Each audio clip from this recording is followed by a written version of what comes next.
Hello.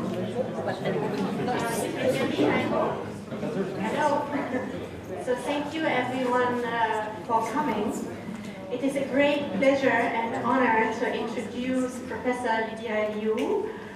She is the Wun Sun Tan Professor in the Humanities and the Director of the Institute for Comparative Literature and Society at Columbia University. She also holds a joint professorship at the School of the Humanities and Social Sciences in Tsinghua University in Beijing.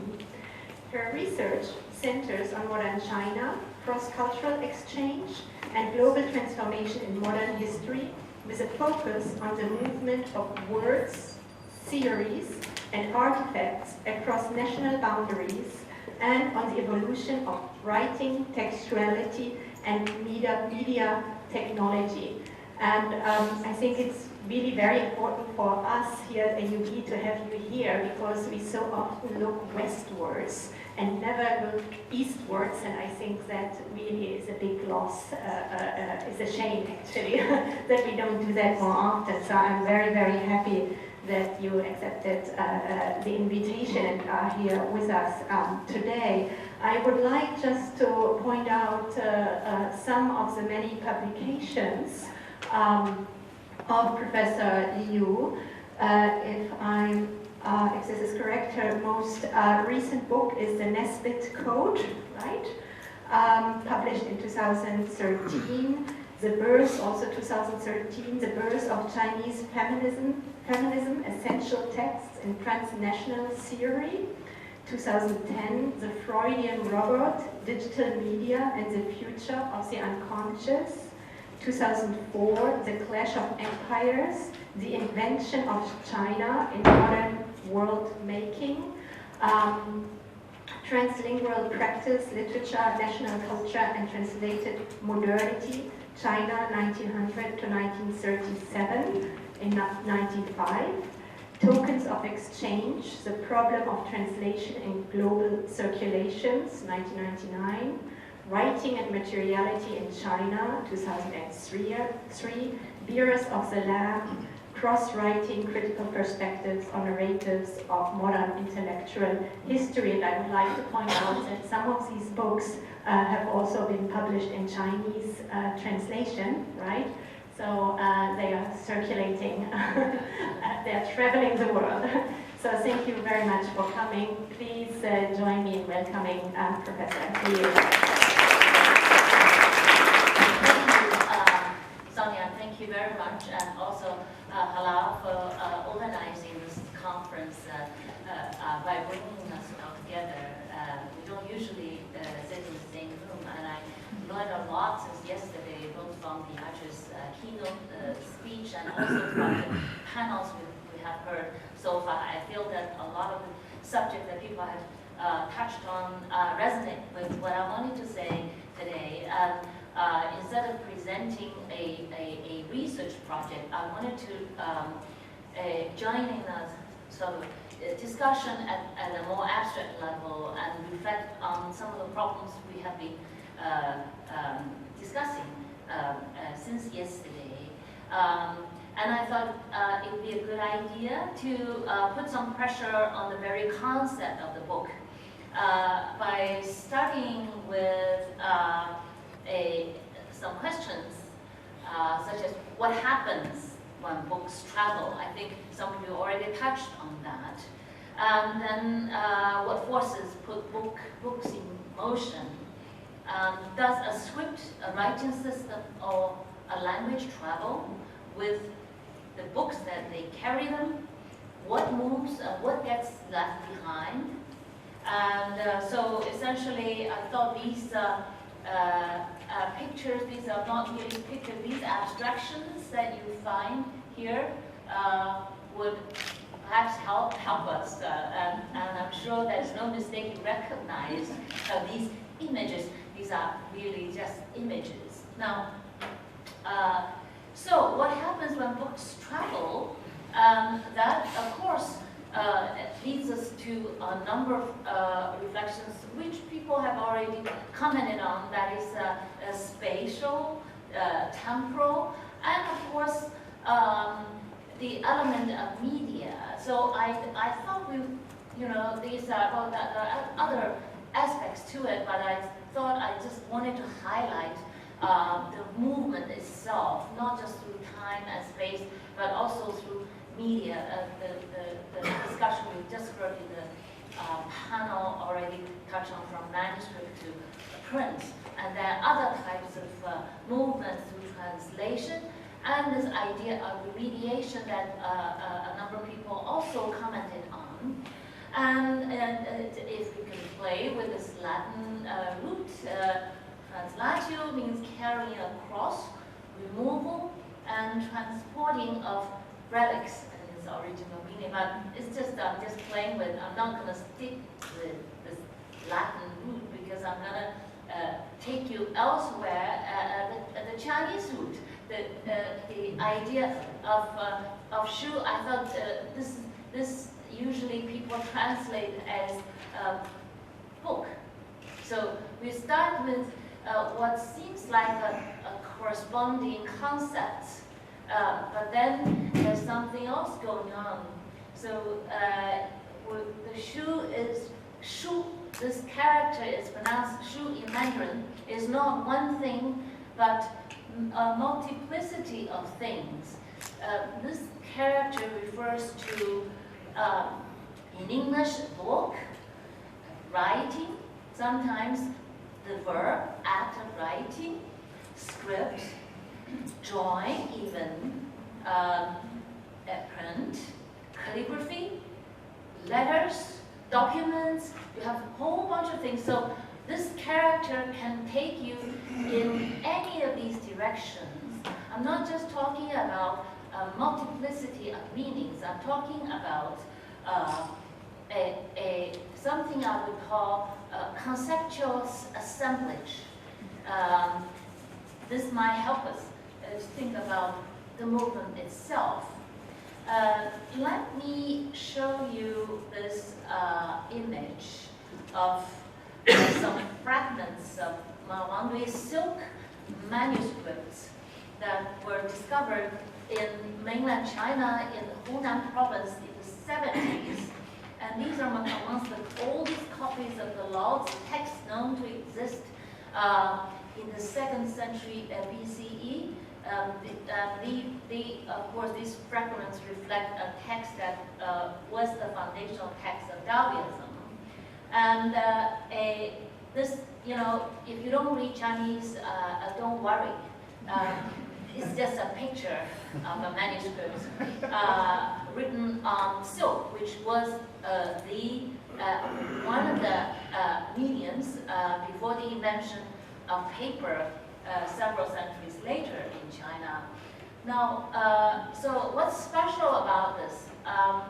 Well, this is we have more recently some new archaeological findings in China that would give us this. Fragments of bamboo strip volume, part 3 of the Zhao Zheng book. There's a title on the right-hand side for this work. And of course, both the silk manuscript and the bamboo strip manuscript came from the Han Dynasty roughly around the same time. So you have different mediums circulating at the same time. But one was a copy of the other, as you can see. The writing goes vertically, and you might wonder if that's arbitrary. It's not. It's because the earliest writing was done on bamboo or wood strips. So you use a brush, and you would have to go vertically, a writing brush. And so that established the convention of writing. So later, when paper came along, people continued to use these columns, copying. There was an imitation or replicating the layout of bamboo and wood strips, and so it had a bearing on writing itself.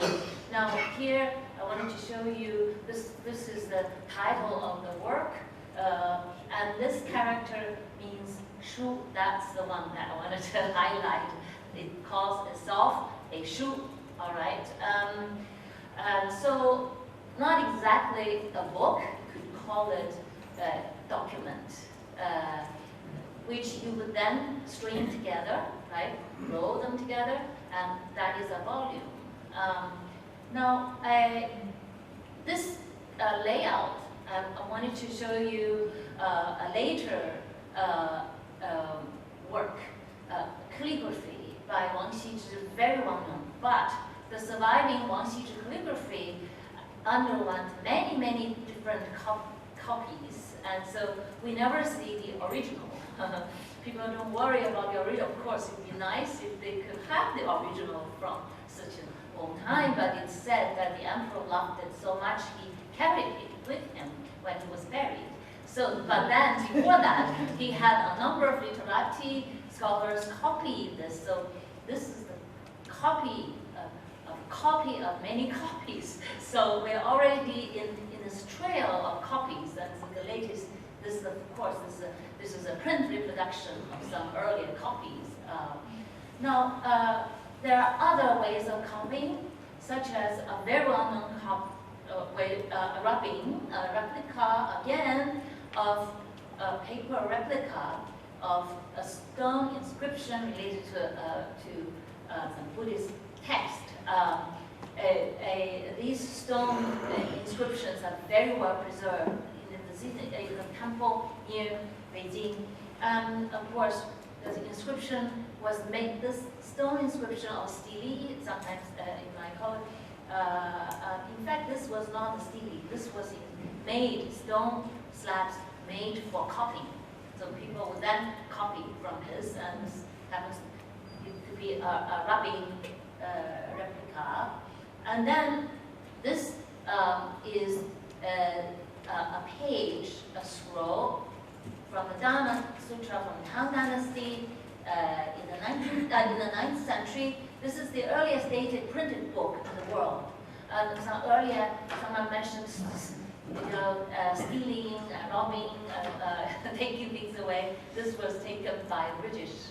A lot of these precious documents are either in France or in Britain through, of course, the Opium War, a number of military actions, the Boxer Uprising, excursions. So this is really the earliest extant printed book in the 9th century. But I have to say there is no, well, these technologies sometimes give us the impression that one follows the other. There's a progress, linear, but that's not true. For 1,000 years, manuscript print existed, and rubbings, calligraphy, they exist side by side, and they fulfill different functions. And here I thought I should show you this is manuscript prayer book for the Sabbath Eve containing a membership list, a manuscript of the Catholic Jewish congregation from the time of the Ming Dynasty. We don't have the exact date. See the layout, even though you have to write, the alphabet horizontally, you still arrange the names vertically. It's a very interesting arrangement of, competing written signs. There were Jewish merchants who went to China, settled in China in the 11th century, in Kaifeng, which was for one time the capital of the country. All right, and so now I wanted to show you this. This was the earliest known book printed with movable metal type, and this one was reproduced in South Korea. Korea shared Chinese script, just like Japan before the 19th century. It was an East Asian lingua franca, not exactly lingua, it was a script franca, So the Koreans were also writing in Chinese character, doing printing, and they were some of the earliest people who experimented, who perfected the technology of metal movable type. But movable type, of course, was not invented in Europe. Not only do we have history books that give you exact date and name, who invented at the time in Chinese, but we also have actual surviving movable type books from dating from the earlier years.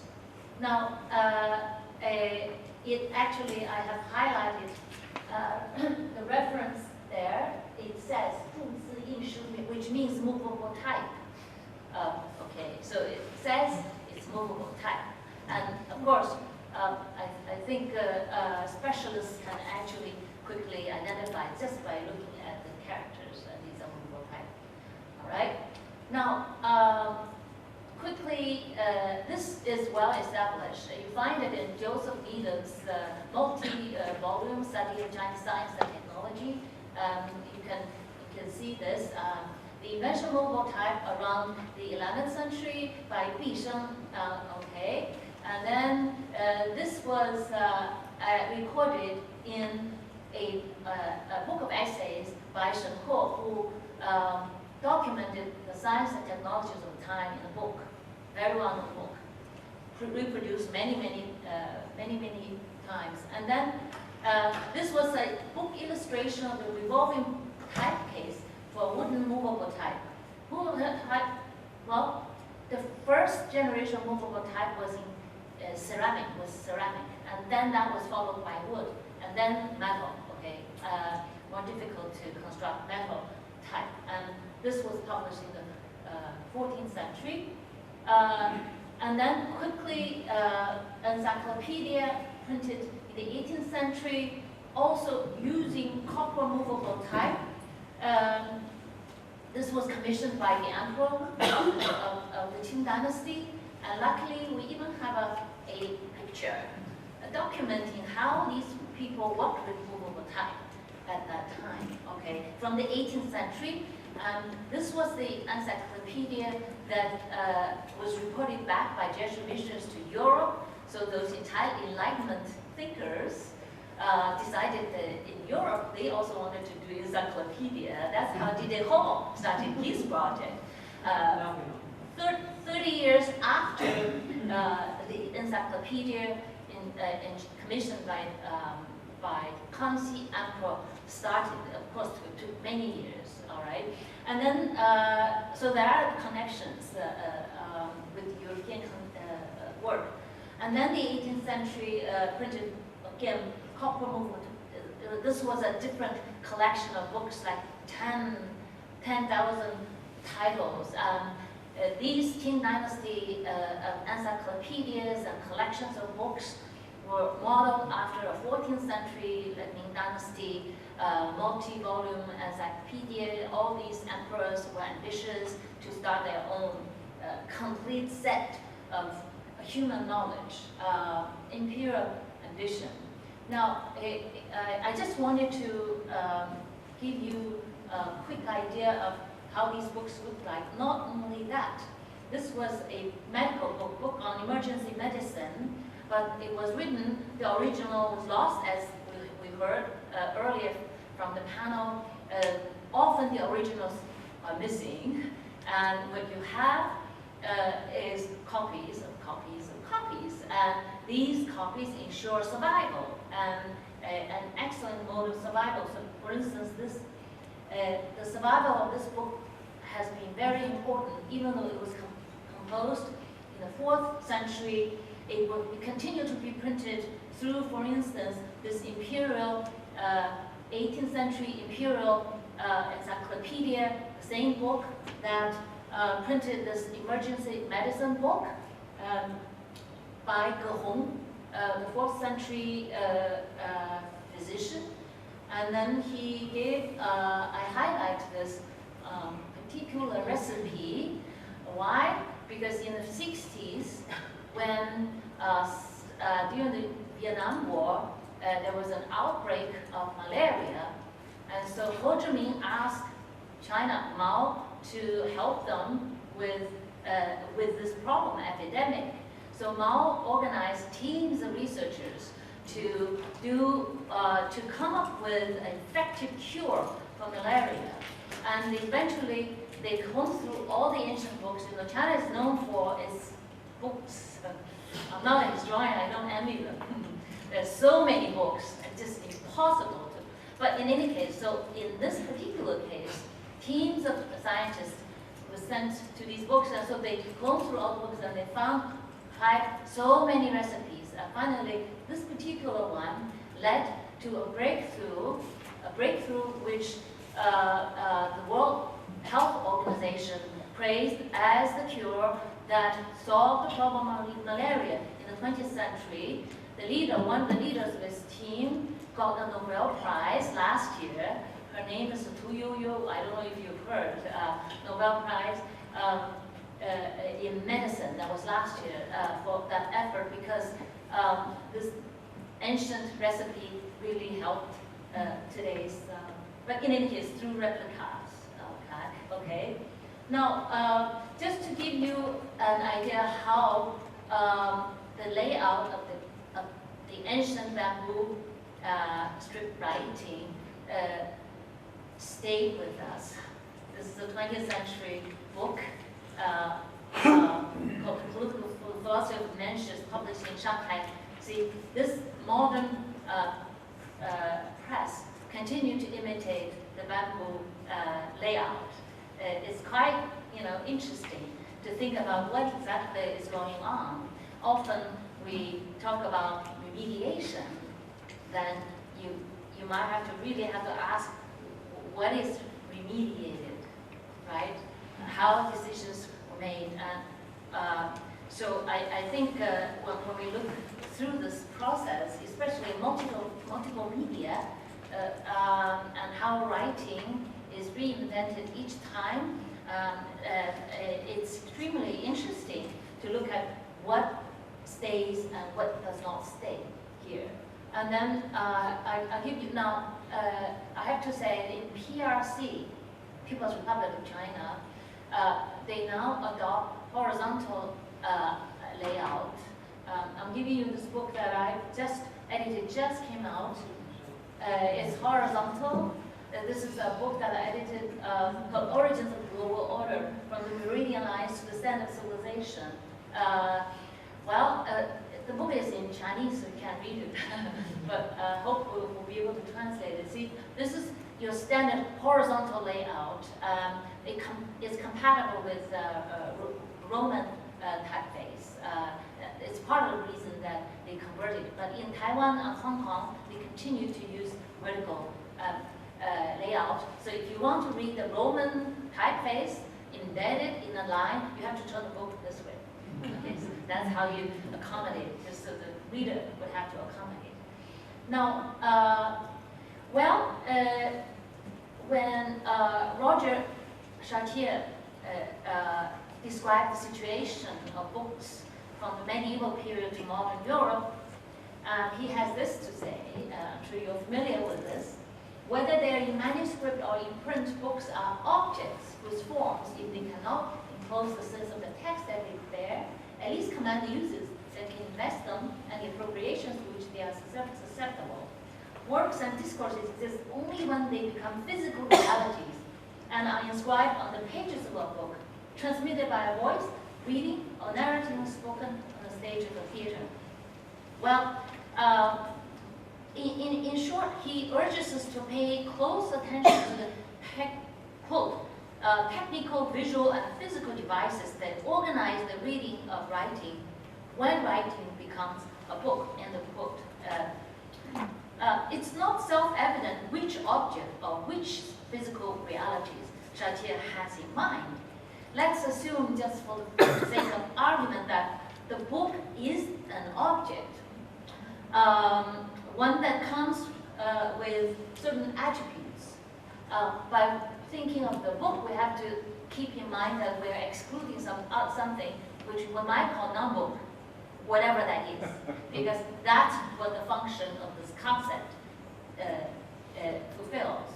Okay, so let's just assume the book is an object with two-dimensional surfaces that may bear writing or other visual and spatial inscription. I say not just visual, but spatial, because you think of Braille, think of the writing for the blind, it's really spatial through the touch. All right. Or medium, we think of a medium open to technological innovation and remediation. I'm putting quotation marks. We need to test these arguments. And how do we test those arguments?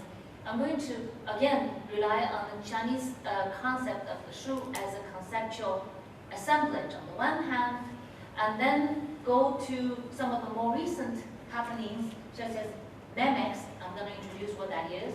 Extremely important for the development of today's electronic publishing and storage, hypertext, instant access screens, and literary machines. Just quick, I'm going to spend the next few minutes trying to conceptualize these poems, object, physical attributes through the idea of the shu, the Chinese concept, not the book. I'm not establishing, I'm now uncoupling their equivalence. Okay, shu is not a book then. It's something else, it's more than that. And then after that, I'm going to take you to some of the more recent developments to anticipate tomorrow's panel on digital media. There are connections there. Okay, just quickly to say, this is Ted Nelson's famous network. I'm going to give you a little bit of an analysis as to where the book is in his imagining, right? It's not one object, nor is it simply just an object with a certain number of physical attributes. We have a network here, all right? So the network which cannot just be an object. All right, so we'll go there in a few minutes. Now, so as I said, I first take you through a conceptual assemblage through the Chinese shu, and then go to the digital side. They're connected.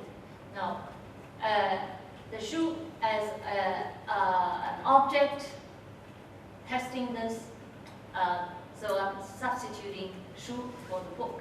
And the shu as inscription, bearer of writing, and the shu as medium.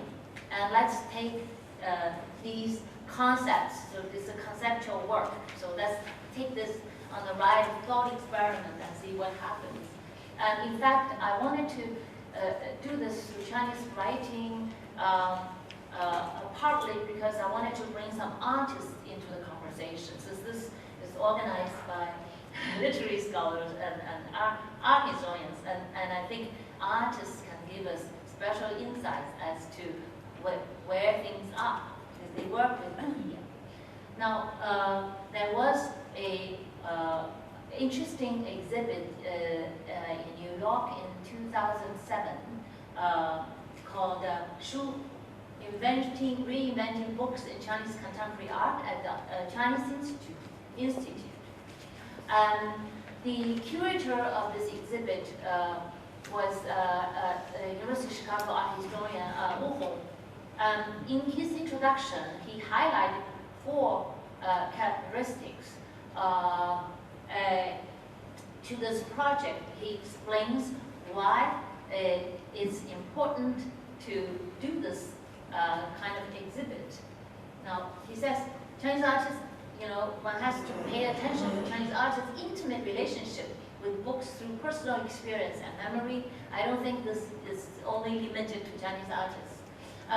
The significance of books to collective experience and cultural identity, as I have seen the long, millennia-long relationship with, manuscript and publications and print in China, that says something about people's obsession with books. Formal and technical features of books as sources of artistic imagination and creativity. This is indeed very, very true. And again, not limited to Chinese artists. The role of books in the interlocution between past and present, between local and global, and in some other context, people would say between tradition and modernity. All right, so let's see. I wanted to just point to two exhibits that he brought into New York. One was a installation by Huang Yongping, who originally exhibited this in '87. He placed a Chinese art book, history book, and Western art history book in a washing machine and washed them for 2 minutes. Sorry, minutes dropped out of my slide. And then you have the pulp there, okay? And he wrote on this says 2 minutes. That's what it becomes. So you see, there is a certain obsession to destroy books and love and hate relationship. So that has to come into it. I mean, artists will pay attention to this kind of affective relationship. It's not just an object you can contemplate like a philosopher. No, you either embrace it or you throw it away, or you put it in a washing machine, like Huang Yongping did. And then another work. This is very Dadaist impulse. I mean, I don't think he was the first one to do this, and I think that other people have already done this, right? But the next artist I wanted to bring up, who was also featured in that exhibit, is Xu Bing, who is so much more interesting. He had an installation called The Book from the Sky. All right, this exhibition, he made the book himself, and the book looks exactly like a Song Dynasty bound copy of a book, movable type. All right, they look very beautiful. He made many of them. All right, and so surely he took the shoe as an object, right? As a, what kind of object? And so both Huang Yongping and Xu Bing highlight the shoe, in the shoe, this conceptual assemblage, the internal split. There's a certain internal split, especially Xu Bing. I'm going to specify that. The installation was made during 3 years when he carved 4,000 nonsense Chinese characters. He carved them, printed them, movable types. He carved each individual movable type, 4,000 of them. It's got to be crazy to do that. And he was a little obsessed. And then he had them printed and bound. So that's what he did to movable type. So they look beautiful when he did the installation. Also oppressive, if you walk underneath them. Oppressive. See, again, the effective power of writing and book making. And he was a bookmaker. He actually graduated from the print department of the Chinese Central Academy of Fine Arts in Beijing. And so, let's see. And he made those books. And they look exactly like the books that we just saw. This emergency medicine book, right? Exactly like that. And then if we look at this, I showed this earlier, the movable type, Imperial Edition, that book, okay, and exactly like that. They are everything. And then look at his woodblock for the cover. This was the negative. He carved them beautifully, right? And then his movable types. You have everything done with precision, with care, with thoughtfulness. Except that none of the characters is beautiful. So don't worry if you can't read them. I can't read them. I can't read them. And it's panicky. In fact, when Xu Bing first exhibited this in Beijing, people walked around like they were lost. And there were some professors who actually went back with their magnifier. And they went character after character because people panicked. They were reduced by his work to illiteracy after they had spent all their lives acquiring knowledge. And they couldn't read a single character. So a lot of them boasted knowing how many characters from this dictionary, that dictionary, but they couldn't read a single one. Which is very interesting. So essentially what he did was to create the Lewis Carroll's Jabberwocky. I'm sure you recognize it. Nonsense English words that Lewis Carroll loved to introduce to the mouth of Alice. You know, he was the author of Alice in Wonderland. And this comes from through the looking glass. Okay, so he was having fun, but he also had special insight as to how words rhyme and how they don't have to have meaning. All right, but then this goes beyond the problem of whether words should have meaning or not. We need to look at the problem of the shu as inscription because we cannot. Xu Bing challenges us precisely by taking the shu as inscription for granted, literally. Now, of course, French philosopher, late French philosopher Jacques Derrida, says in grammatology, the idea of the book, which always refers to a natural totality, is profoundly alien to the sense of writing. It is the encyclopedic protection of theology and logocentrism against the disruption of writing, against its aphoristic energy, and as I shall specify later, against difference in general.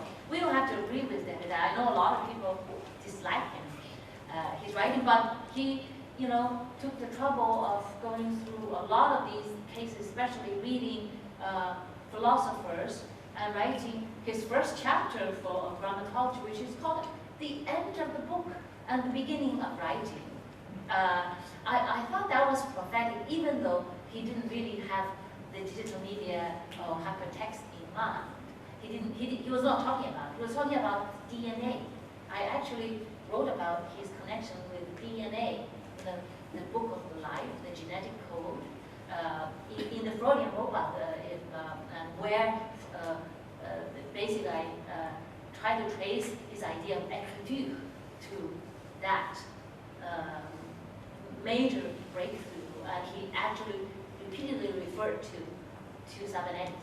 In any case, okay, so end of the book and the beginning of writing, which is interesting. So then the shu as inscription has an internal split there. What do we make of that? Now, I wanted to introduce you to another of Xu Bing's work, because he's really intellectually interesting. Here's another work, which he calls square character calligraphy. See, everything he does is relevant to our conference, so that's why I'm bringing another of his book. A further case of Jabberwocky in translation. Why do I call that? Do you recognize these characters? No, right? No, you don't recognize these characters. Don't worry, I don't either. Well, now I don't, but I didn't used to. All right? Okay, but you will recognize in a few minutes. Okay, so essentially, this is not a classroom. This is a installation that invites audience to participate in his installation on square character calligraphy. So he invites people to practice according to that rule book. You might think people are writing with a writing brush. Yes, it's a pedagogical scene, a thought experiment in his art installation. And so he's not just saying, here's what I think of writing, here's what I think of a book. He's saying, let's consider the space of learning and how do people acquire literacy, all right? So he induces people into the space of learning, and then he makes people to learn what? Alphabetical letters written in Chinese characters. Now you recognize, right? So we relearn alphabetical letters, not in a linear way, but arranged in the architectonic shape of Chinese characters. These are the characters that any Chinese literate person can write. Okay, you're taught to write at a young age, but these are letters. Now you can quickly mentally absorb these shapes of letters. Just children love it. Children don't have any kind of mental block against this different shape, square characters, letters. So Xu Bing did not make things up. In fact, the principle of character composition was already analyzed in this earlier book. This was the first dictionary of Chinese writing published, written in the first century of the Common Era. The first dictionary where, as you can see, the bigger characters are analyzed by the smaller two-column explanations. And then these usually tell you what they mean, but also the principle for character construction, that is how the strokes are arranged. Theoretical work. Now, so Xu Bing was very familiar with this, so I'll give you a very quick introduction, and you know very simple. It's easier than alphabetical letters because you have to, in English, you have to memorize 26 of them. In Chinese, only 5. Okay, you master it. Okay, you only need 5 strokes. You learn 5 strokes and you know how to make characters. So now you can see these are English words. Go, yeah. Log, and Jew, yes. Play. Play. See, ink. Oh, you're quick. See, so this is really a reorientation of our relationship to writing, and it simply dissolves that myth of pictograph, ideograph, and phonetic writing systems completely. I mean, he undermines that. So we learn a different truth about writing here and about script. Okay, you've got the right answer. They're right there. So, and then he's done many of these installations, and he did the calligraphic installations, and he also currently still doing a computer font. Well, in the future, you might be able to, if he succeeds, working with some Japanese font manufacturers, you might be able to write in his character, on your Mac. Who knows? That would be interesting, right? So, in any case, as a print artist, he specializes in copies, print. He's not interested in the original. It's always copies and copies and copies. And then, so essentially what we get from his installations, art installations, is as an understanding of the Shu as inscription along these lines. You must have a system of verbal, visual, spatial signs. Comes close to the book. Repetition according to the combinatorial logic of a writing system, be it alphabetical letters or stroke system, 5-stroke system. And then technological reproducibility. I haven't been able to go into that, but of course you know what I mean. Printing is one of them. And memory and storage.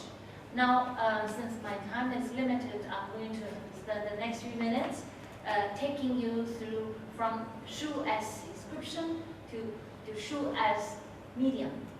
That is very, very central to our discussion of the book. Shu as medium, essentially a very simple question: what happens when the book migrates from print to electronic medium, or from manuscript to print? And so when we think about this, I wanted to just to remind you that Marshall McLuhan said this, the content of a medium is always another medium. I thought it's an interesting, it's understanding media, I'm sure you're familiar with this. It's an interesting way of putting it, but I wanted to, in particular, because Marshall McLuhan, his background was English literature. He was a genius. He had many insights, but often he would say things that would really go nowhere. So I'm not going to take him as the sort of point of departure. I want to highlight two people who are very central to what we are witnessing today. Okay, the person who invented memes and the person who invented hypertext, they are linked. And the future of the book, or the future, I don't like to say communication because the book does more than communication, but this is how a lot of people speak of the future here. But quickly, Vannevar Bush published an essay called As We May Think. Back in 1945, it's worth revisiting. I taught a class on digital humanities a few years ago. I made my students read his essays, and he published a series of essays. This was the first one, and he then reiterated and developed his thinking on memics too. Memics read thought, things like that. All right. So, and this man was very central in the post-war scientific establishment of the United States. And then Ted Nelson, who's still alive, who's still working on his project Xanadu, published a number of important visionary books, and also a programmer. He was a programmer, and he was very dedicated to his project Xanadu, which he thinks is a wonderful alternative to the World Wide Web, which he thinks goes astray. It's not World Wide Web or your PDF, Adobe. These simply imitate books. He says the electronic media must follow its own logic. You should not reproduce books, not imitating books. So that is his big obsession. And he is constructing Project Xanadu to show that it's possible for the future of writing not to imitate books, but it should be something else. Let me show you here. Very interesting, a passage from Bush. Consider a future device. By the way, this was written in 1945. It was science fiction at that time. There was no personal computer or things like that. Consider a future device of individual use, which is a sort of mechanized private files and library. It needs a name. To coin one at random, memex will do. By the way, memex is a combination of memory and index. Okay, memex. A memex is a device in which an individual stores all his books, records, and communications, and which is mechanized so it may be consulted with exceeding speed and flexibility. It is an enlarged, intimate supplement to his memory. He was very ambitious. He was not just talking about aiding your writing machine. No, he's thinking about in the manner of Marshall McLuhan, who predicts the future, that is, the future of a memory will be extended, like prosthetic extension, okay, through these devices. And then, so what did he have in mind? He did not think of a computer at that time. He thought about desk. He says it consists of a desk, and while it can presumably be operated from distance, it's primarily the piece of furniture at which he works. On the top are slanting translucent screens on which material can be projected for convenient reading. There is a keyboard and set of buttons and levers. Otherwise, it looks like an ordinary desk. All right. So that sounds familiar. See, iPads already. They look like iPads. This machine. He has high hopes for this machine. This based on the technology of his time, which is microfilm. So he was thinking of getting all the books onto microfilm. So you condense everything. So you don't have books anymore. You have a library of all sorts of things. And then here, it says the Encyclopedia Britannica could be reduced to the volume of a matchbox. Smaller. A library of 1 million volumes could be compressed into one end of a desk if the human race has produced, since the invention of movable type, total record in the form of magazines, newspapers, books, tracts, and writing, advertising, blurbs, correspondence, having a volume corresponding to 1 million books. The whole affair, assembled and compressed, could be lugged off in a moving van. Right? So this was his idea of a desk. And then finally, it's very interesting in light of this conference, the owner of the Memex, let's say, is interested in the origin and properties of the bow and arrow. Specifically, he's studying why the short Turkish bow was apparently superior to the English longbow in the skirmishes crusades. So he knows his military history there. He has dozens of possibly pertinent books and articles in his Memex. First, he runs through the encyclopedia, finds an interesting but sketchy article, leaves it projected. Next, in a history, he finds another pertinent item and ties the two together. Thus, he goes building a trail of many systems. So this is the prototype of hypertext link. He didn't quite name it, but he was getting there. The historian, we have some historians here, with a vast chronological account of the people, parallels it with a skip trail which stops only on the salient items and can follow anytime contemporary trails which lead him all over civilization at a particular epoch. There's a new profession of trailblazers. So you don't have historians anymore, you only have trailblazers. Those who find delight in the task of establishing useful trails through the enormous mass of the common record. All right, so that's the future. That was the future as he envisioned at that time. And this future then was later described by Ted Nelson in this image, which he calls the hyperlink of hypertext. Ted Nelson was the one who coined the term hypertext and hyperlink in 65, I think in 1965, quite early, before the personal computer came into being. All right, hypertext. What is a hypertext? It is a non-sequential writing. The point is not to imitate paper or print-based technology, an alternative to the World Wide Web. So he has a lot of problems with, the more popular today, popular softwares and programs that simply imitate what we have. And here, this is the program. So the network that he set, I'm coming back to this. And he thinks of a future, a public repository system with pluralistic reuse. All right, so this is in his book called Computer-Lit Dream Machines, published in 1974. And he is still constructing his project Xanadu. So I hope I didn't use up too much of my time. I'll stop here and will be happy to answer your questions. Thank you.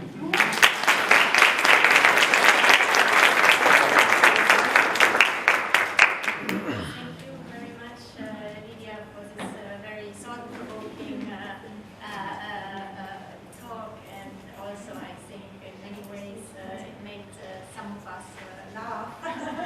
It's I think very nice, at the end of the day, to bring that in. And I was astonished actually to see how you're thinking about, context about which most of us know relatively little, the Chinese context and the role of writing in the Chinese context. But it seems that a number of things are familiar. We can, easily relate to it. We have heard earlier today already about, for example, Stefan, you referred to the plurality of the book format also, that this is something that we need to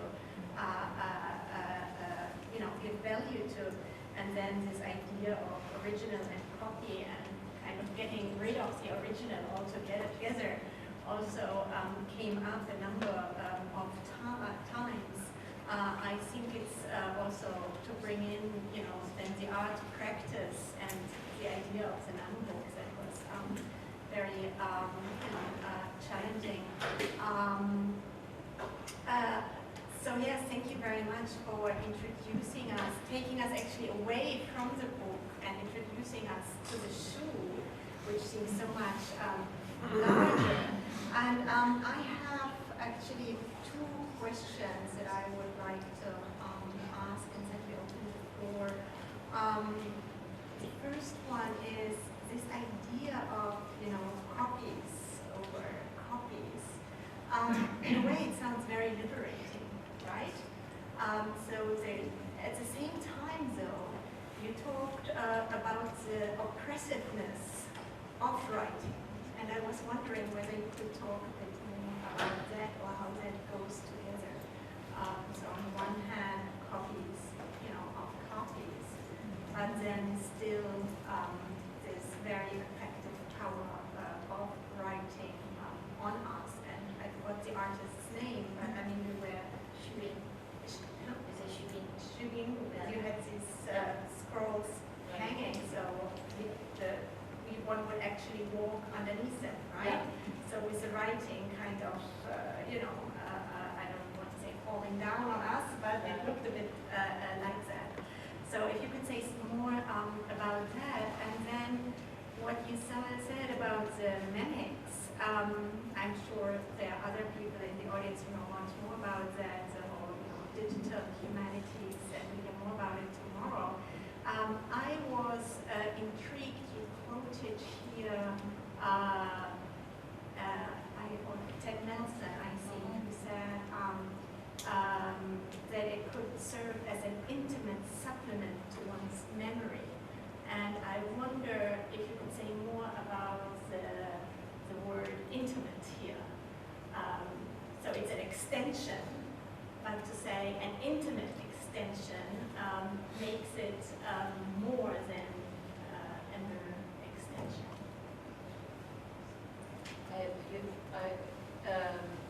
It's the Vannevar Bush, right? Oh, it was Bush, sorry, not Ted Nelson, maybe Bush. The first question, well, I can't find. The first question was in the first book by this one, right? Yeah, the one that's gone. Yeah, right. Yeah, intimate supplement to his memory, right. First question, copies, Hubin's installation was designed to appear oppressive. And he grew up among books. His parents were Beijing University professors, and he always comments in his interviews about the effect of books and the oppression, and he extends that to in general to Chinese culture and people weighed down by their tradition and that, right? Whereas copies, I think I was talking about copies instead of original, primarily as a mode of survival, not necessarily liberating. It's a mode of survival, and you make so many copies and you accumulate so many libraries and encyclopedias, and they really weigh you down. And so this was something that Xubin and other artists had to contend with. So the other one, mimics, a large intimate supplement to his memory. The artificial intelligence now tries to convince some scientists that they can implant a chip in your brain so that will save you the labor of learning. I mean, you just have everything in your head.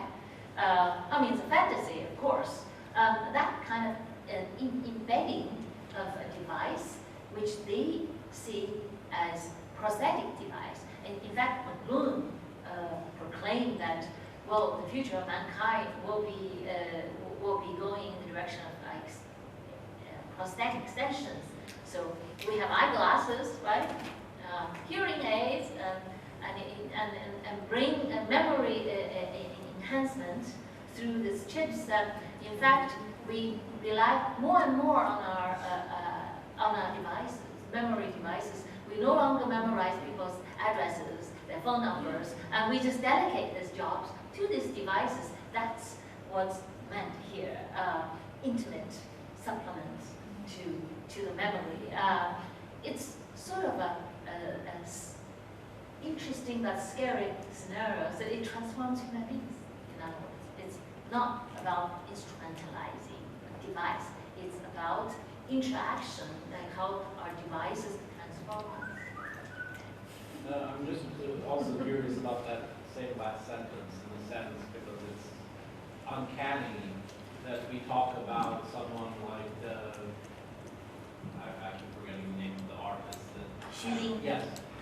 I mean, people going through his work are rendered almost delirious by the way under which he's constructed this, but at the same time they're operating through an archive of their own. This is creating a different sort of archive, and it's still what we're supplementing is the form and the shape of the archive. So, I mean, at least that to me seems very true. A certain thread that works through some sort of ironic machinery that one has to work through themselves. Yeah, very, very true. You know, the sheer madness of creating, you know, so many copies. I mean, his work, and also the number of characters he invented, 4,000 of them. So many of them. Nonsense characters, yes, that these evoke a cultural archive. And that archive, what do you do with it? Some people say, well, he is challenging this tradition. Well, then you can also turn around and say, why did he put so much care in the carving of each single type, or type, if he is simply bent on undermining tradition? And then he went out of his way to find a good traditional manufacturer, like print shop. How long did he? And but it was subversive too. Subversive too. He had to find a print shop that could do this kind. Not every print shop could live up to his demand for perfection. He demanded perfection in this crazy work. That irony, yes, there's irony. You cannot reconcile that tension. We have one question over here, then two here, and Ola. So we can collect a few questions and then you answer. Yes. First of all, thank you very much. That was enlightening and enjoyable at the same time. I have 2 comments and 1.5 questions. With regard to these nonsense characters, I wonder in how far that may also be related to the Voynich manuscript, if I pronounce that right. This manuscript held at Yale Beinecke Library, which has its own fan club of people who try to decipher it for 100 years now. The second comment is, isn't writing in itself already an extension of our memory? And isn't the book format also one which, in its haptic qualities, offers itself as a finding aid, of course, of limited memory in itself, or limited space. But what you showed us is, especially in the last slides, was the distinctive difference between the book as it has been produced for so long, especially in China, the print book in particular, and what's going to come afterwards. And I had the impression that you were not yet finished, and I would like to know where you go with this, like how you see beyond Ted Nelson and Mr. Bush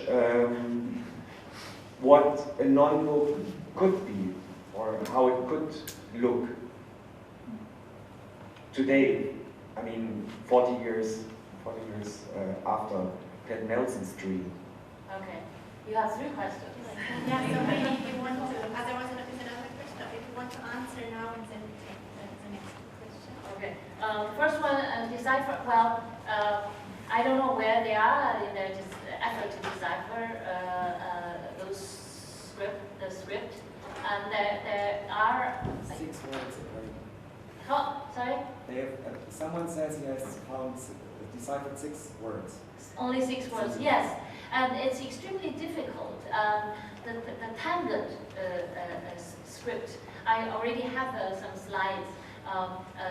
This was the script that used the 5-stroke system to construct a writing system about 1,000 years ago in the northern part of China. It was not part of China, and people have been trying to. They also used movable type to print books, and people can't. They look like Xu Bin's characters, and they look like Chinese characters, but they cannot be read. All right, so that's probably you're referring to. Yes, it was Yes. just a comment that it seems to be also in a way connected to that and not only to the Jabberwocky. If you ask Xu Bin, he said he designed his system independently of that. So, but then I agree that it simply shows that the algorithm that enables the combination of 5 strokes, I mean the different kind of combination of 5 strokes, can lead to more characters.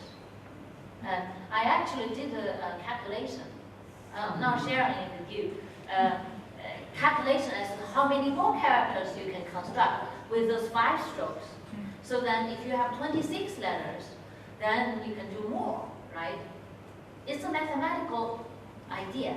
So I see Xu Bin's enterprise as a mathematical enterprise as well, not a linguistic one, a mathematical enterprise. The second question, well, is writing not already a technology that extends memory? Yes, I agree, and I always think whenever I have an opportunity, I argue that writing is a technology.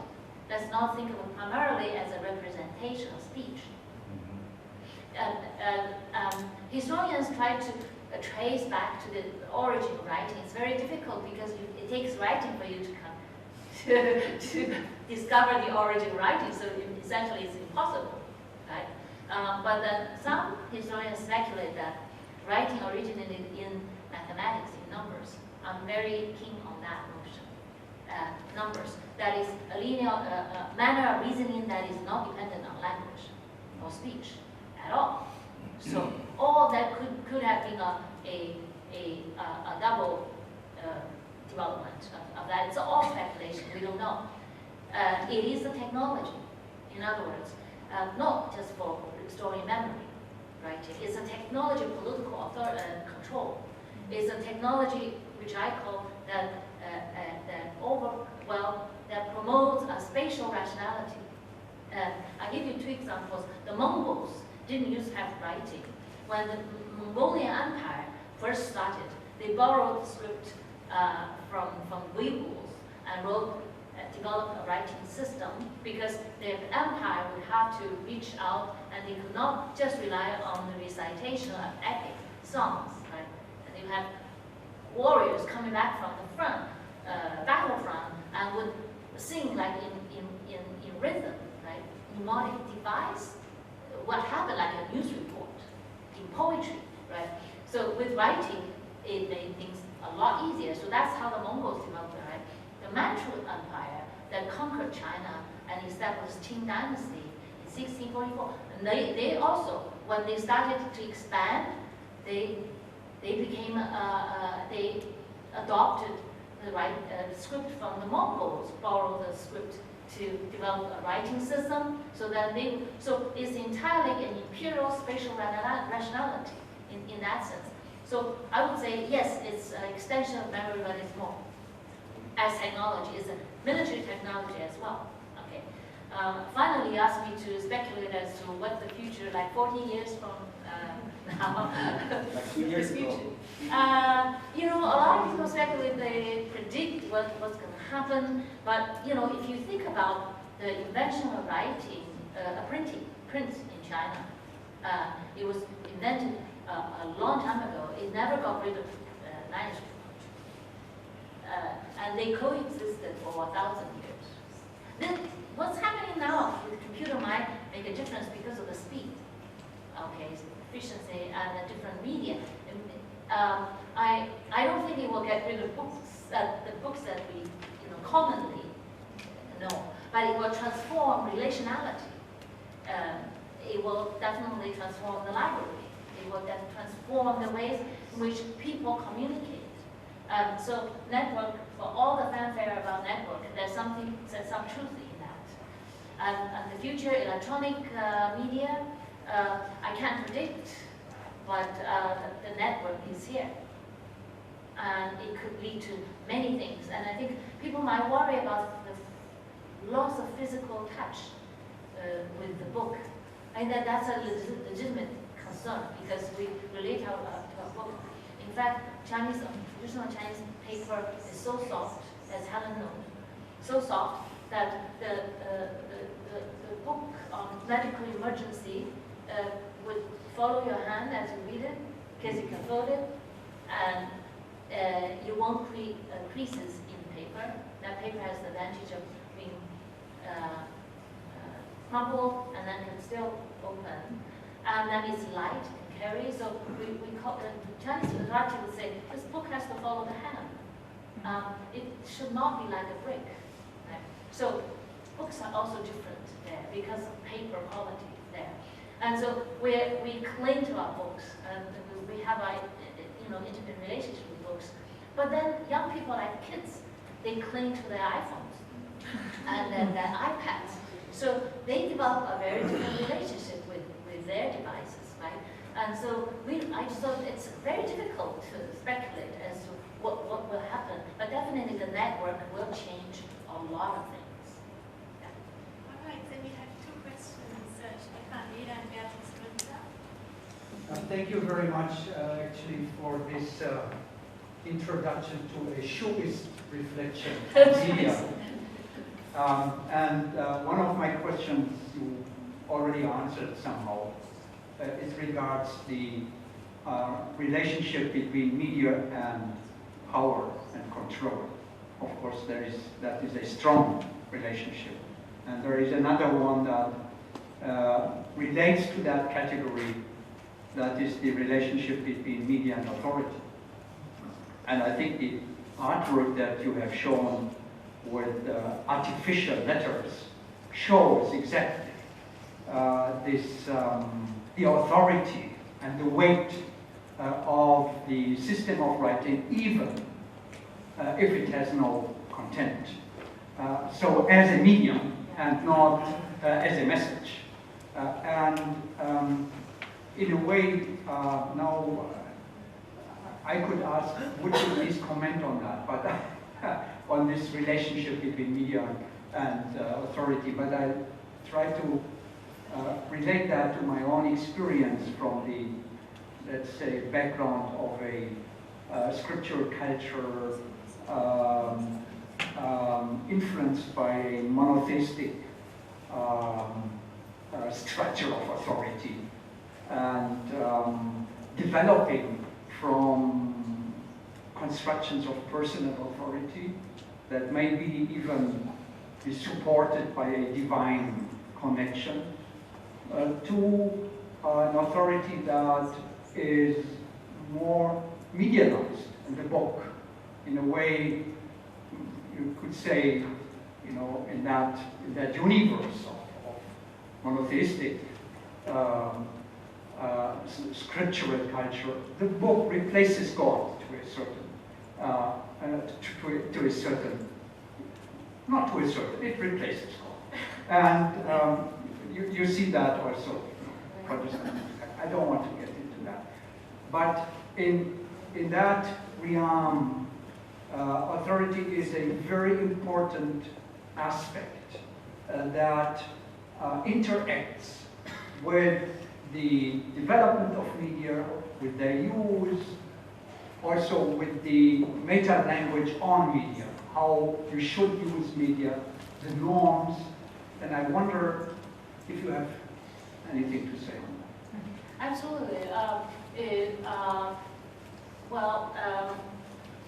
Media and power are closely linked, and as a number of scholars have already studied, the name just escaped me, but now it's coming back, is Harold Innis. Harold Innis, who, and you must be familiar with what you're on, and the Toronto School of Media Studies. And Harold Innis was more interesting because he was focusing on precisely as writing as technology and its relationship to empire. And I think he deals also, some of his chapters go back to the church and see how theological power in part rested in the monopoly of parchment. And that's why the introduction paper to Europe made such a difference on cheap paper and print. And the church could no longer monopolize that. So this is a very, very important angle.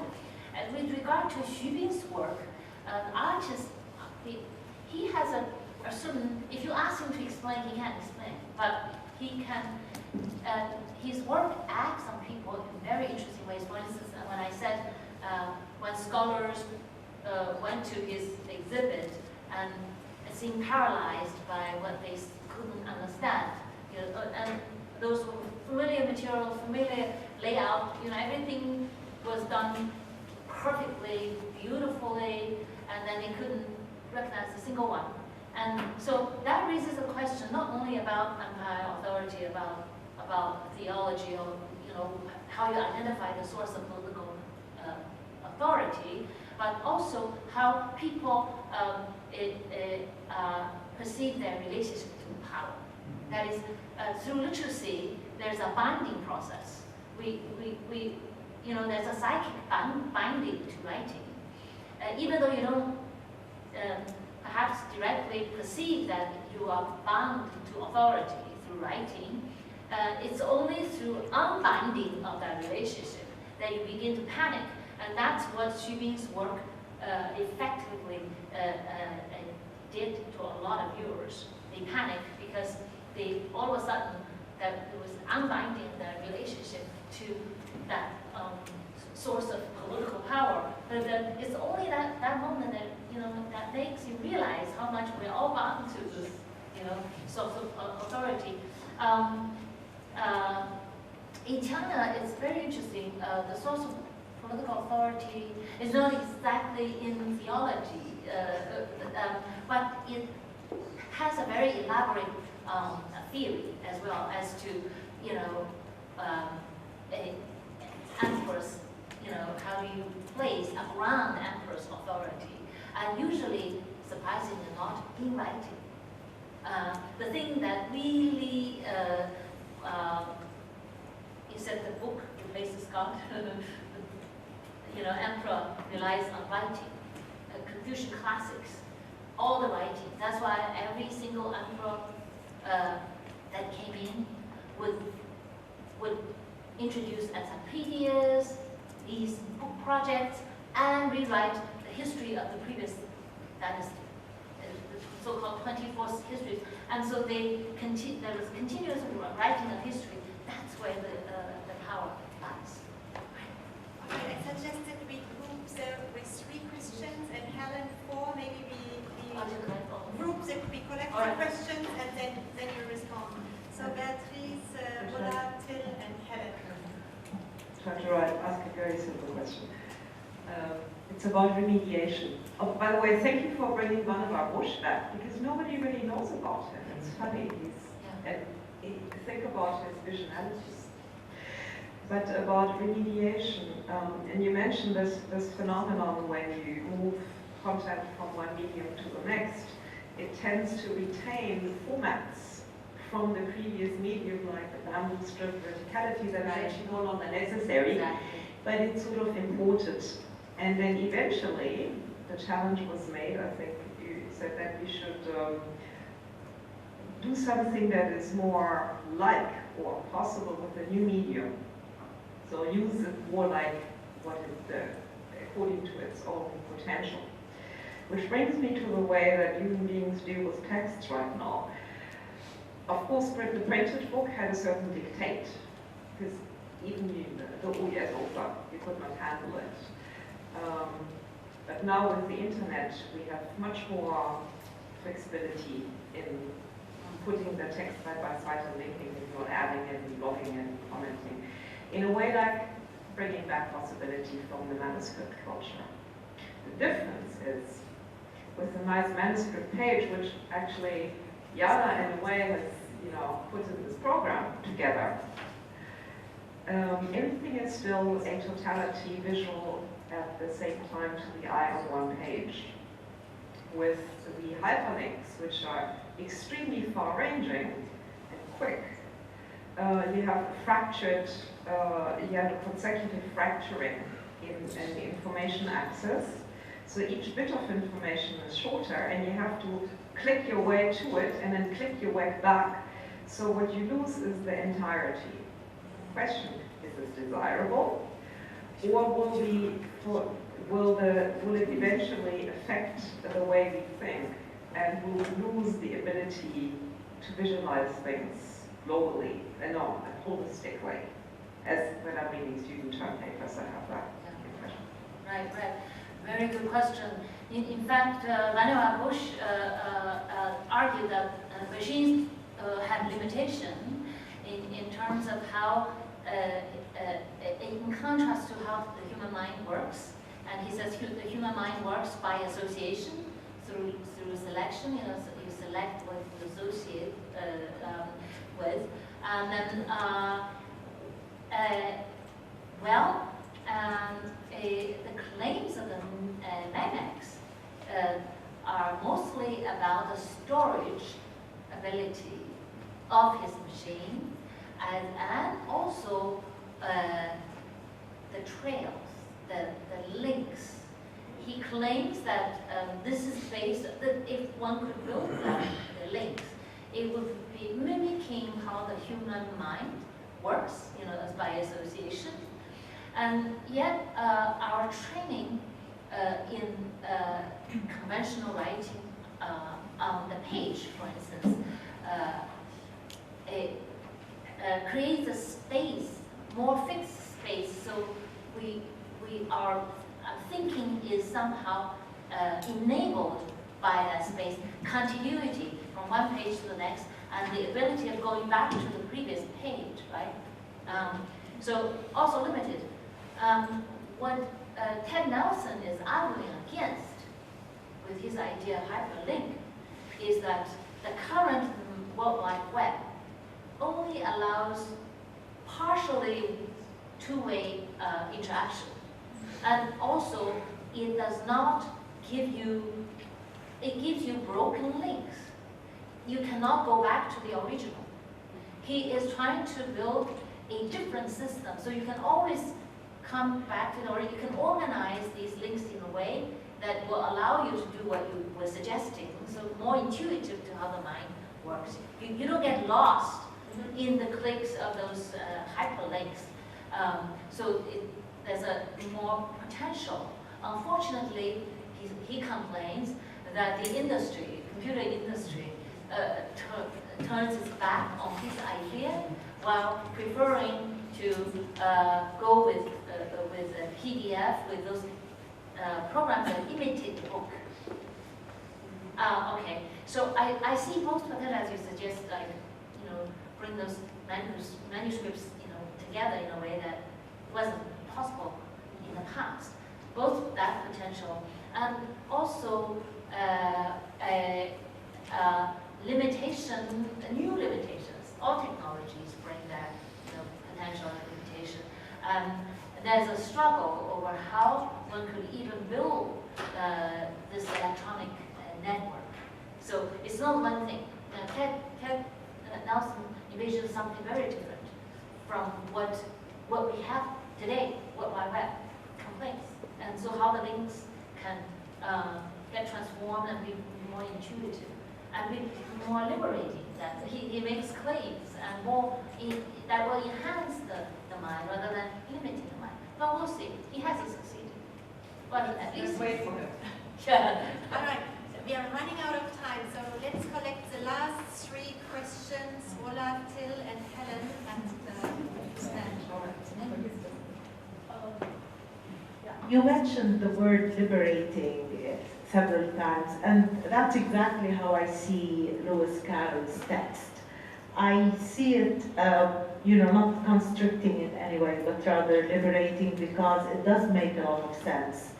I don't know how you might compare it with the invention or creation of the nonsensical words in Chinese that people, had to carry they had to see through a magnifying glass to understand that they could not decipher them. Because if you go back to Lewis Carroll's, text, it makes a lot of sense. The text is English.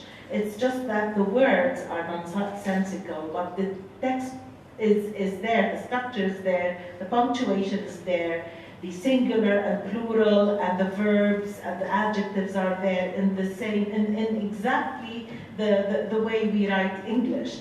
So how do you compare these things? I couldn't follow exactly why you compared the Jabberwocky of Lewis Carroll to the invention of those nonsensical Chinese words, which, as you said, did not really make a lot of sense.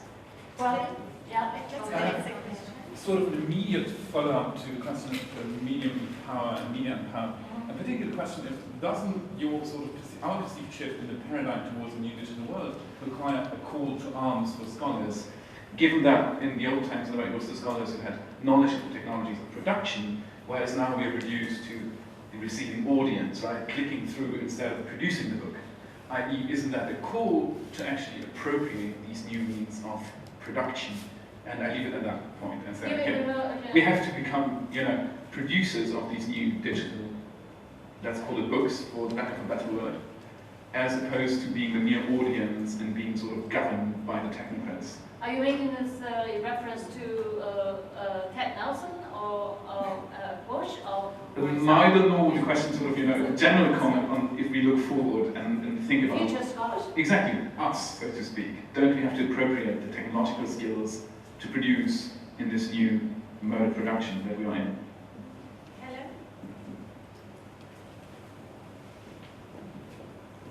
So, I want to try and answer the young man's question if we can before we leave it. And so that's the question I want to ask you. So we start with the idea of the physical, the mental, the electronic.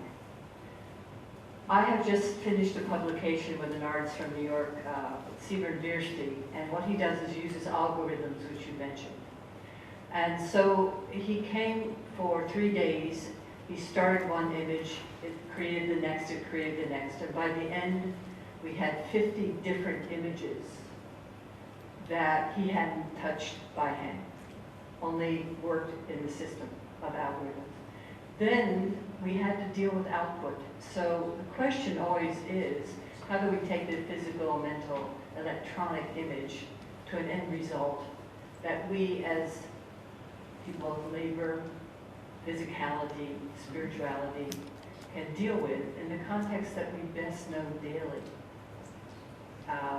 So I think the algorithm is one thing to look at. And my question to you is, can we use that and carry us to the next space? Okay, thank you.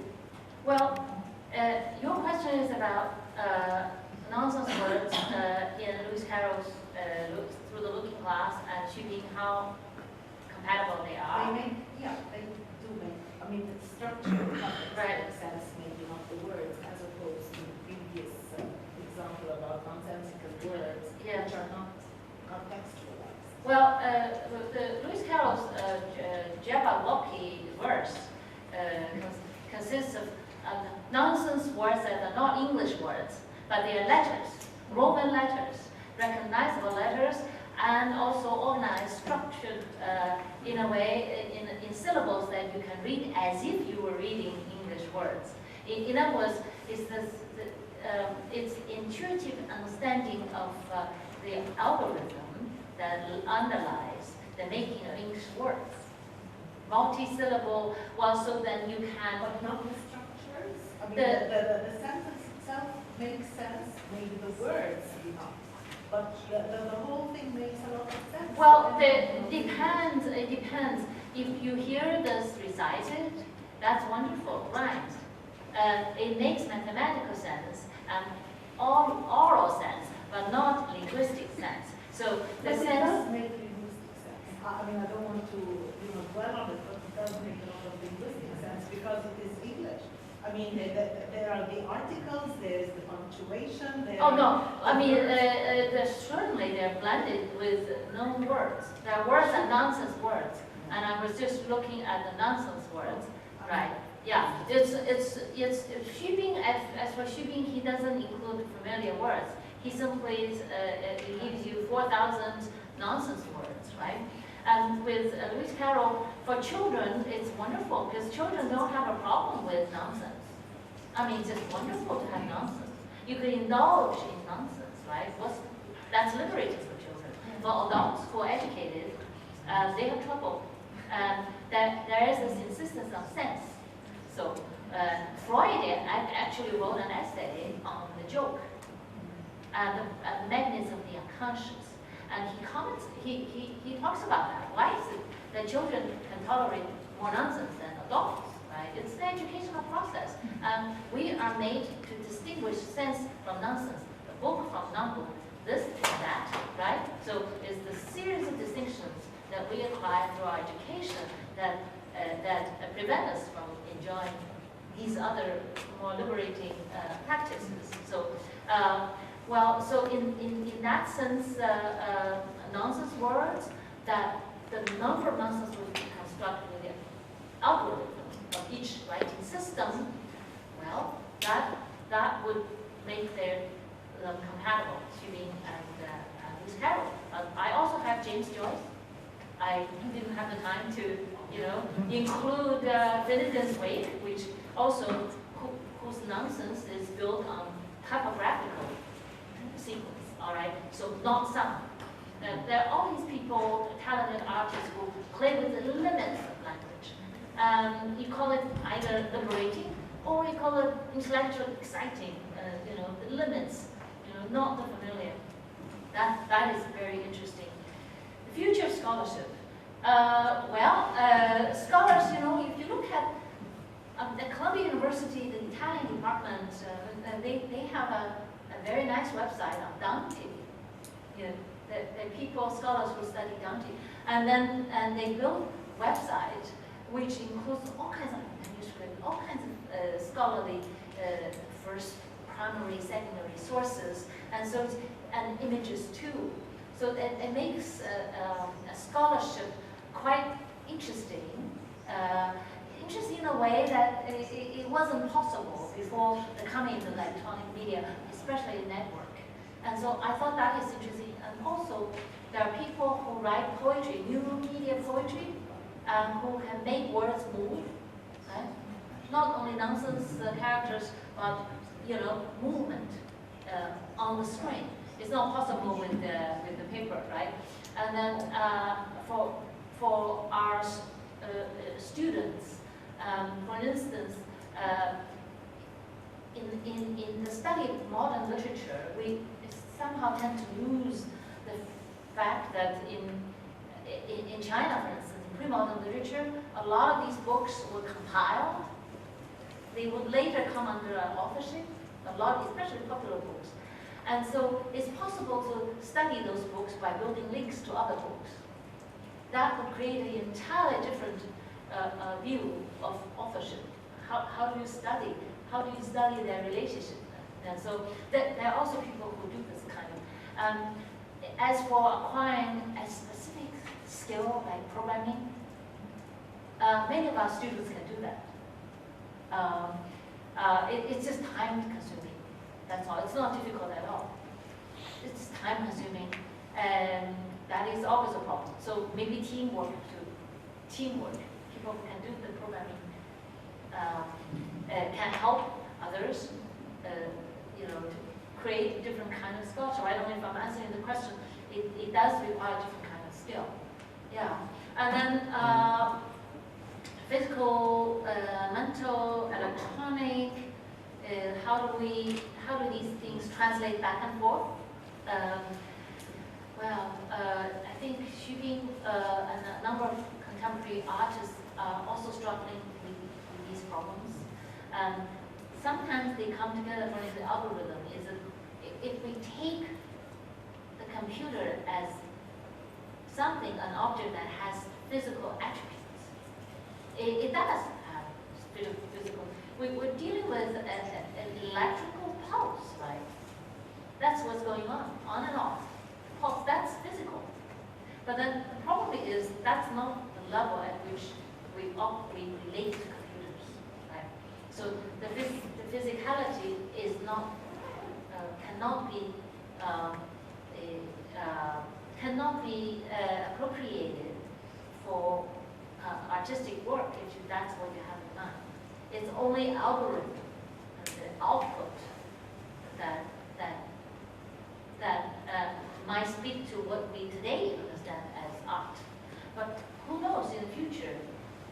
Perhaps our understanding of physicality will be transformed by virtual reality. And the virtual converts what happened in the past into a different kind of reality. It's just like when we have digital media, we now look back at film prints, at the tape recorders as analog media. It's what happened later that defines what happened before. So it's very difficult to tell what would happen in the future of the art world. But I'm sure people will stay. Grandmother. All right. I think that's a good ending.